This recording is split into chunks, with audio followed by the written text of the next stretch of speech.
Comment ça se fait que mes steaks hachés Pure But 5% matière grasse x2 passent de 5,21 € il y a 2 semaines à 7,30 cette semaine? Comment je fais? Ben oui, c'est les prix de l'alimentaire augmentent. En l'occurrence, je ne sais pas si cet exemple, j'imagine qu'il est vrai, mais c'est un vrai sujet.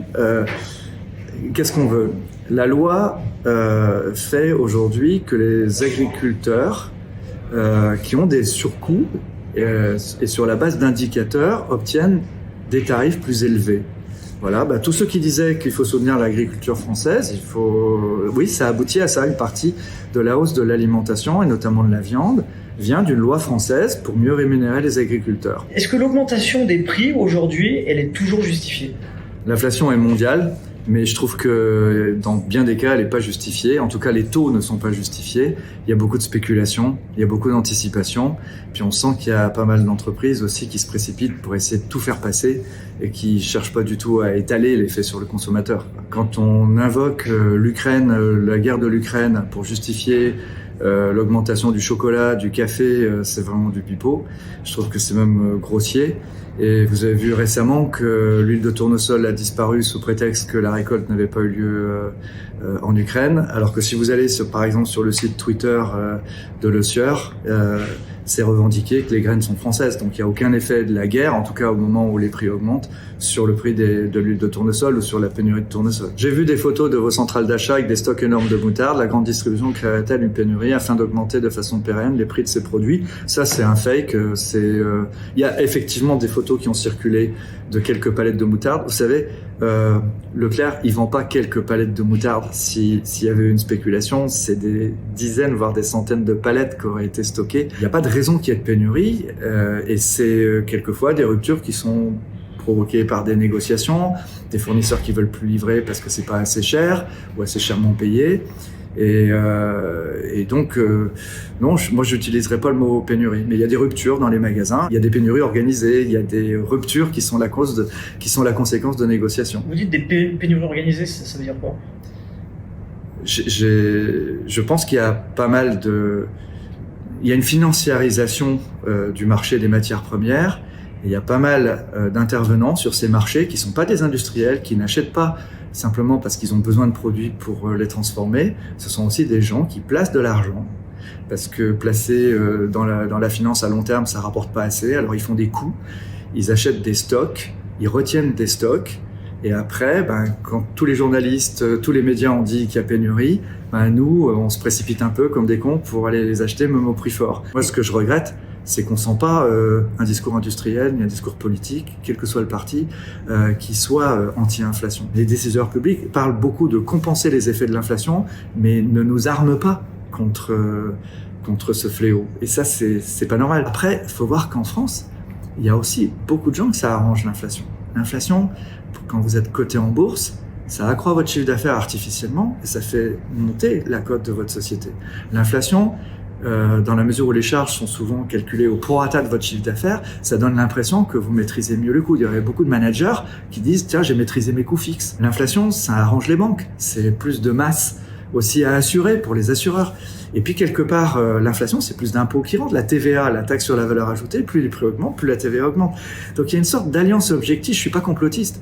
Mais avant que culturellement on se rende compte du dégât que ça va faire sur le plan social et même sur le plan de la finance publique, il y a encore quelques mois et quelques déclarations à faire pour secouer le cocotier. J'ai une question pour Michel-Édouard Leclerc. Est-ce que ce serait pas temps de minimiser l'emballage de produits frais et laitiers en proposant la consommation en vrac? Merci. Oui, on développe bien le vrac. Après, il y a vraiment des questions de responsabilité sanitaire. Quand chacun vient avec son conditionnement, comment vérifie-t-on que les conditionnements en question sont bien propres, sont bien nettoyés? Chacun descend son tube, ok, c'est bien, mais et si après il se passe quelque chose dans le frigo, est-ce que c'est celui qui est propriétaire du conditionnement qui est responsable ou est-ce que c'est le magasin? Vous voyez, donc rien n'est simple. La loi climat prévoit qu'on distribue 20% en vrac dans un hypermarché. Mais ça suppose qu'on appelle vrac le textile, les fruits et légumes et tout ça. Donc, en fait, dans la réalité, sur l'alimentaire, le vrac, ça représente 2-3% des ventes. Et encore, c'est énorme dans un hypermarché. Il faut savoir qu'on vend 60 000 références dans un hypermarché. J'habite dans le Grand Est et j'aimerais savoir pourquoi je ne trouve plus ma moutarde dans mon Leclerc. depuis le mois de juin, alors que je suis partie en vacances dans le sud-ouest mi-juillet et que il y avait cette moutarde partout. Alors les centres Leclerc sont indépendants, ils font leur prix, on a des systèmes d'ébullition à l'interne, mais leur appro et leurs stocks sont très différents selon que c'est des hyper, des plus petits magasins, selon les régions. Ils sont regroupés en 16 coopératives régionales, ils n'ont pas les mêmes stocks au même moment. Mais s'agissant de la moutarde, au mois de juin de cette année, on avait fait le chiffre d'affaires de toute l'année dernière. Ça veut dire que, à force d'en parler dans les médias, dans les journaux, etc., il y a des gens pas mal intentionnés, mais ils ont stocké. Et là, pour le coup, c'est un produit où il y a eu un surachat dès le mois de juin qui fait que tout le stock de moutarde français a été vendu. Pourquoi ne pas avoir anticipé les hausses de consommation d'énergie en limitant dès le départ l'éclairage excessif et inutile dans certains cas depuis des années dans les grandes surfaces? Mais si, cher Antoine, il y a un processus depuis des années de diminution de consommation, de changement de lampe, l'arrivée des LED. Dans les plus vieux magasins, c'était compliqué parce que les magasins n'étaient pas assez isolés. À l'époque, c'était pas les mêmes normes de construction. Mais on a déjà réduit énormément la consommation d'énergie. Un magasin qui ouvre aujourd'hui par rapport à il y a 10 ans, il consomme 30 à 40% de moins d'énergie. Aujourd'hui, on fait par exemple des bacs surgelés qui ferment, alors qu'il y a 10 ans, ils fermaient pas. On met des armoires avec des portes et tout ça. Donc, on n'a pas attendu. Mais par contre, c'est quand même pas mal cette théâtralisation pour cet hiver d'un manque d'énergie, parce que c'est une réalité effective, mais c'est aussi une manière de faire passer le message, une prise de conscience. Et même à l'interne, chez nous, dans les magasins, bon, c'est un message qu'on entend, ça va se passer chez les concurrents, ça va se passer chez nous. Donc aujourd'hui, ça fait accélérer ce processus de moindre consommation d'énergie, et ce sera meilleur pour la planète, quoi. Ça va aller plus vite.